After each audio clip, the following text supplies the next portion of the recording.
تعلیم حاصل کرنا اس وقت ایک جدوجہد ہے ہمارے لیے، مسلمانوں کے لیے۔ تاریخ گواہ ہے کہ ہمارے پاس ایسے وہ سبھی اتہاس کے وہ سبھی ایسے روشن کردار تھے جنہوں نے وقت وقت آپ کو پکارا ہے، پر آج یوں بھی کہوں کہ 6 کمیشن کی رپورٹ آ جاتی ہے اور ہر کمیشن کی رپورٹ یہ بتاتی ہے کہ ہندوستان میں مسلمان آج بھی پچھڑے سے پچھڑا ہوا ہے۔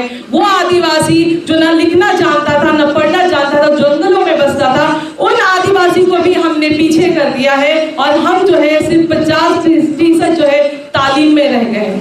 اتنی کمیشن کی رپورٹ آنے کے باوجود اگر ہم میں بیداری نہیں آ رہی ہے تو یہ سوچ اور فکر کی بات ہے کہ ہم کیوں ایسے پیچھے رہ گئے، کہ افسوس ہے تعلیم اور ترقی میں ہے پیچھے، وہ قوم جس کا آغاز اقرا سے ہوا تھا۔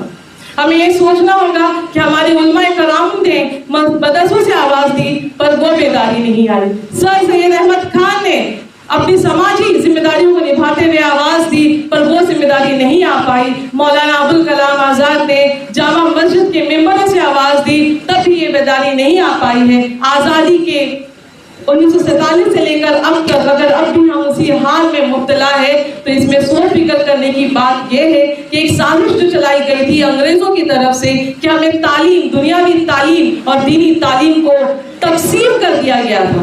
یہ ایک بہت بڑی دکھ کی بات ہے کہ کس طریقے سے اس تعلیم کو تقسیم کر کے ہمیں ان کا نوکر بنایا گیا اور آج تک وہ سازشیں قائم ہیں۔ ہمیں ان سازشوں کو توڑنا ہے۔ ہمیں یہ عہد کرنا ہے کہ جتنے اسکول، جتنے یونیورسٹی ہیں، جتنے کالجز ہیں، ان سب کو آگے آنا چاہیے اور مدارسوں کو آگے آنا چاہیے، مساجدوں کو آگے آنا چاہیے اور مل جل کر جو ہے تعلیم کو پھر سے ایک کرے۔ نہ الگ سے دنیاوی تعلیم کو پڑھایا جائے، نہ الگ سے دینی تعلیم کو پڑھایا جائے، بلکہ یہ بات تو ایک ہی ہے۔ ہم نے ہی اپنی چیزوں کو بدل ڈالا ہے کہ بدل ڈالا ہے اب تو ہم نے انداز بیاں اپنا، نہیں تو بند کر دی تھی فرشتوں کی زبان۔ ہم وہ مخلوق ہے اللہ کی جسے اللہ نے جب فرشتوں کو بلایا اور کہا کہ یہ مٹی کا بت ہے لیکن اس کے پاس عقل اور تعلیم ہے، علم ہے، اس لیے تمہیں اسے سجدہ کرنا ہوگا۔ تو سجدہ تعظیم انسانوں کو کیا گیا، کیوں؟ کیونکہ ان کے پاس علم اور تعلیم تھی، وہ تعلیم جو آپ حاصل کر رہے ہو۔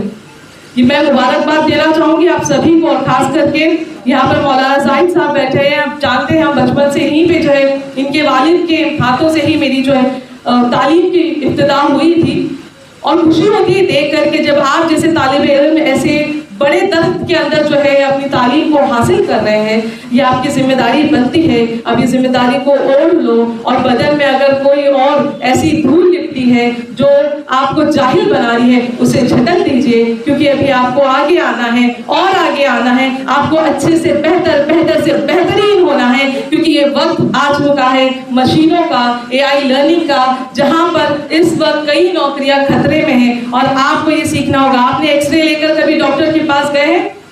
ڈاکٹر 2 منٹ میں آپ کو بتا دیتا ہے کہ یہ فلاں فلاں بیماریاں پر اب مشین آ چکی ہے جو قریباً 1 لاکھ سے زیادہ جو ہے اس میں ریڈیشنز کو ریڈ آؤٹ کر کر یہ بتا دیتی ہے کہ کتنی بیماریاں ہیں، جو کہ ایک ڈاکٹر کے لیے، ایکسپرٹ ڈاکٹر کے لیے بھی بہت مشکل ہے۔ اور ایک ریڈیولوجسٹ کی اس وقت تنخواہ 2 سے 3 لاکھ ہے، تو 2 سے 3 لاکھ تنخواہ پانے والا ڈاکٹر بھی، اس کی بھی آج جو ہے وہ نوکری خطرے میں ہے۔ لیکن ہم تو ایمان والے ہیں، ہم تو مومن ہیں، اور ہم اس وعدے پہ قائم ہیں خدا کے کہ جب وہ ایک چیٹی کو رزق پہاڑوں کی چٹانوں میں دے دیتا ہے تو کیوں نہ ہم تک رزق پہنچے گا۔ ہم نے تعلیم کو جو ہے وہ روزی روٹی کے لیے حاصل نہیں کیا ہے، ہم نے تعلیم کو معاشرے میں اپنی عزت اور اپنی جو حیثیت ہے اسے بڑھانے کے لیے حاصل کیا ہے۔ تو آپ کو وہاں سے واسطہ دیتی ہوں کہ اب جو ہے آگے بڑھیے اور ایسے اداروں کو قائم کرے جو ادارے ہماری ذمہ داری ہے۔ ابھی بھی مہاراشٹر میں اگر آپ دیکھے جائے تو 11 لاکھ مسلمان رہتے ہیں لیکن ایک بھی مسلم یونیورسٹی نہیں ہے۔ ہم کروڑوں پیسے جو ہے شادیوں میں وقف کر دیتے ہیں، ہم کتنے پیسے رسموں میں خرچ کر دیتے ہیں، ہم کتنے پیسے جو ہے وہ ایسے ہی ہوٹلوں اور بھیونڈی کے ڈھابوں میں جو ہے وہ وقف کر دیتے ہیں۔ لیکن کیا ہم نے یہ نہیں سوچا کہ شاید اس پیسوں سے جو ہے کسی کی قلم خریدی جا سکتی ہے، کسی کی کتاب خریدی جا سکتی ہے، کوئی ایسا ادارہ قائم کیا جا سکتا ہے جو آگے آنے والی نسلوں کے لیے وہ ایک روشن جو ہے مستقبل تیار کر سکے۔ ہمیں اب اس طرف بڑھنا ہوگا۔